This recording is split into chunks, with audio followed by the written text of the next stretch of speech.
What's going on, guys? Welcome back to the channel. So it's time for the weekly rotation. We've got another lineup here. This time it's exclusively all but one fragrance are blue fragrances. It's definitely a blue fragrance lineup, and the versatility on the one that's technically not a blue. There's a minor argument for it, but it's not a blue. But we've got some newer stuff to the collection. I would say half of it's newer to the collection, if not maybe more, and some channel favorites. If you like blue, you're on the right video. It's week number 232 in my weekly rotation. Stay tuned.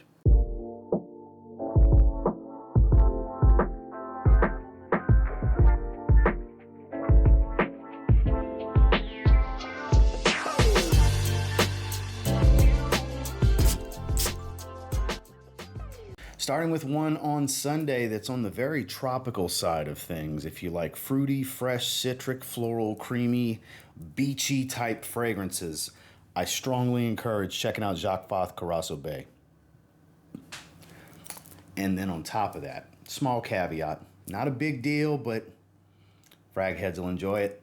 Best magnetic caps in the game. These are super strong, and I mean, it's not a big deal, but it's kind of a big deal. I don't know. But the fragrance itself, it's a summer vacation in a bottle. It very much has that sunscreen by the beach type of smell to it. There's some florals here that give it kind of that creamy sunscreen feel. Not loads of coconut and things of that nature, but this frangipani, yellow floral, creamy type of smell gives it that feel. Again, citruses. It's aquatic and watery without being just a salty bomb or anything like that. Not overly synthetic, smells of pretty good quality. It's a great performer. I just don't know what's not to like about it. It was great to wear it on Sunday during the day, Curacao Bay. Then when I got the shower, I had a good shave, and I didn't use anything besides the aftershave splash. I didn't spray anything after the fact, but it was Baldessarini's Cool Force. Very fresh, citric, aromatic, watery, fresh, clean, musky type of thing. I still need to get my hands on the Eau de Toilette spray because I do enjoy this aftershave splash. I very much want to try the fragrance as well. So out the shower, had a good shave with that. Moving into Monday is one of the best cheap blue fragrances I've picked up in quite some time, and one of the greatest blue fragrances of all time after that. But John Varvatos XX Indigo, I can't stand this jewel. It's quite annoying, honestly. I mean, it looks okay, but it's kind of a pain in the ass. But the fragrance itself, a leafy, minty green, Dylan Blue-esque type of profile. Doesn't smell exactly like Dylan Blue. I'm a fan, though. Bright, aromatic, sweet peppered type of smell. Like I said, green, leafy, minty tone. Still has some spice to it. Brightness, clearly fresh, woodsy. I wouldn't call it all that aquatic, but musky for sure. Like I said, it reminds me of the Dylan Blue scent profile without smelling just like it. Kind of a cross between Dylan Blue and Fierce with a lot of mintiness, kind of in that realm. Really good stuff. Actually, I paid like $32 for this 4.2 ounce tester. The only thing tester about it was a little sticker that said tester on the standard presentation box. I mean, as long as I get a cap, I don't care if it's a tester. And yeah, John Varvatos, they typically have caps for the testers, and I would encourage you checking this one out. It's not as floral as you may anticipate. It's got like this Himalayan poppy or whatever, this blue floral note. Not a heavy flowery smell. If anything, it has that little touch of powder that I get. Average performer. Good stuff during the day. John Varvatos XX Indigo. When I got out the shower, it's one of the greatest blues of all time. The original Azzaro Chrome is my little 30 ml bottle. I mean, there's an, hard to lose argument here about it being one of the greatest of all time. Anybody that doesn't feel that way, I guess, just doesn't like this fragrance. It's just not for them, because it's hard to not understand the part this played in men's fragrance in the late 90s that helped bring us to where we are today. And I don't just mean within its own line with all the great flankers that have come out, because there's some great flankers. If you like this base DNA, you're in for a treat if you want to check out the Chrome line. All of them, I guess, for the most part, are better. Not all of them. Most of them are actually better because you smell this DNA in most of the flankers. They flanker properly in most cases. And performance, even to this day, is still pretty good on this one. It's metallic, citric, fresh, watery, aquatic, kind of a generic blue shower gel smell. Just, done right, I guess would be the way to put it. I just can't imagine how anybody could not like Chrome. Out the shower, Chrome. Moving into Tuesday, one of the most popular fragrances in this household. It's a huge hit with my wife, and then one of the greatest men's fragrances ever created from the 90s. That's the one that's not a blue that I was talking about. But during the day, we went with Xerjoff Mefisto. Huge hit in this household. My wife's a big fan. So similar to Silver Mountain Water, you lose that green tea note. It's not as inky, but it's still metallic, citric, fresh, watery, aquatic. But you get a nice soft powdery floral tone for some rose and some iris here, which I actually prefer. Very clean and musky. I prefer this to Silver Mountain Water. I have Silver Mountain Water. I love Silver Mountain Water. I have other things that smell like it. This is my favorite. I actually prefer this to the Gentle Uomo Flanker as well, the light blue bottle like this, which is one of the freshest fragrances I've ever smelled. It stays just as fresh from when the initial spray happens to the deep dry down. It's crazy, crazy next level, like elite tier freshness, the Gentle Uomo Flanker to this. But this, you don't lose a whole lot of that freshness, and I think this has a deeper character overall. That one's more fresh and aquatic. This one's got more powdery nuances and musk and stuff like that. And it's a great performer. During the day, Xerjoff Mefisto. Like I said, when I got out the shower, this actually sparked a different video topic. This is my big 200 ml of Boss Bottled, the original Boss number 6. Timeless men's scent profile. I love when they flanker properly in this line and they actually tie to this DNA, because they have a lot of Boss Bottled flankers that smell nothing like this fragrance. Some of the newer ones actually smell nothing like this fragrance. Warm apple pie. But the difference here is it's sharp. So when you look at things like the long discontinued ultimate form of this, the Intense Eau de Parfum, it's smoother, it's richer. This has a sharpness to it, the way the woods come across, the apple cinnamon smell, great suit and tie kind of everyday professional fragrance that's just as casual as it is business professional. That's why I say it's one of the greatest men's fragrances of all time. There's never a bad time to wear this fragrance, honestly. And I was just in the mood for it. Out the shower, Boss Bottled. Moving into Wednesday, we got a crazy 1-2 punch here with my favorite fragrance that launches on June 1st, and I'm not joking. This is not a game. I don't want to call me a shill if you want, because delusional people call me a shill. It's literally my favorite fragrance in my collection. And yeah, it is my best friend's newest launch. Call it bias, call it what you want. Get a damn sample on June 1st of Zaharoff's signature Seraphim Bleu. Any of you that watch this format on a regular basis, less than 30 days, I've dropped this juice level to that point. I know y'all stare at my bottles to see where the juice levels are. How often do you see me put a dent like this in a few weeks' time in a fragrance? That should tell you everything. I'm wearing this fragrance because it is fantastic. Winter green, minty, fresh. Shout outs to the gentleman in my review video that asked if that was a good way to describe it. It's a great way to describe it. Soft and powdery, oceanic sea breeze feel without being super aquatic. It's not overly powdery. The coconut here adds creaminess without giving a sunscreen vibe. It's not a heavy coconut smell. The olibanum does not make it smoky. If anything, the resins in here, the little bit of resins add to that creamy, give it a slightly aromatic balsamic nature that ties into the lavender and the cypress. This is a masterpiece for a blue fragrance. Claude Deer is a genius. He managed to make a unique light blue aquatic with minty green tones that's centrally focused around eucalyptus.